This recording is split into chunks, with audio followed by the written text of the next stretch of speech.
First at 5, shutdown politics are being played on Capitol Hill once again. What the Central Valley needs to prepare for if D.C. closes business for the country. Thanks for joining us this evening. I'm Rochelle Murcia. And I'm Michael Patterson. Kern County Congressman David Valadao sat down with Eyewitness News last week to discuss the ever-frustrating battle on budget. And today, Will Silverstein takes a look at what local industry we can expect to be impacted by a looming March shutdown. Will. Well, Michael, the wedge issue here is on funding for the southern border, but if a shutdown happens at the early March deadline, this impacts the Central Valley on several issues, most notably renewable energy grants and national park tourism, but also local law enforcement and our military officers.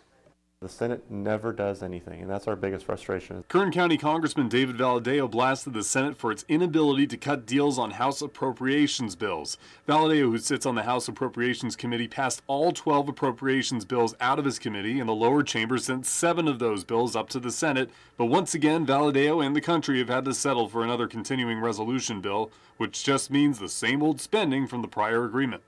We had to pass CRs because a government shutdown is not a solution, and that's something that I'm a firm believer in. Valadao says the men and women in uniform and our local law enforcement officers working for the federal government will not get paid if a shutdown hits in early March. Valadao plans to do whatever he can to keep them paid. That's your defense, it's your Homeland Security, Department of Justice, so that's your everything from your local FBI, local Homeland Security.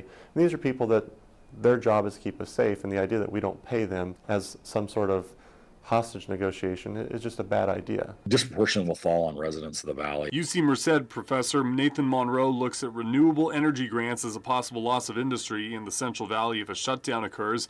Another, the region's ever-popular national parks.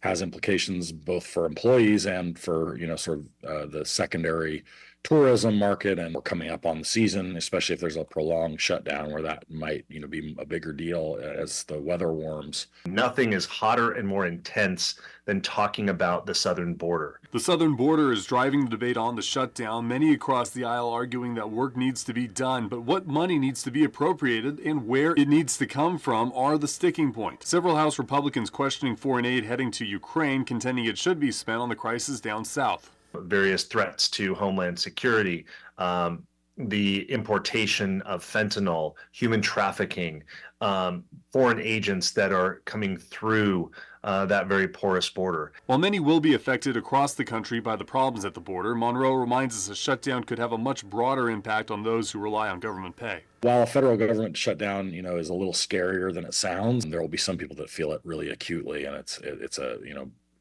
dire economic situation. And coming up in our 6 o'clock hour, we have new information about how Florida Congressman Matt Gaetz' ouster of former Speaker of the House and Bakersfield Congressman Kevin McCarthy may have had more to do with Gaetz being under investigation by the House Ethics Committee than his federal spending policy. Reporting in studio, Will Silverstein, Eyewitness News.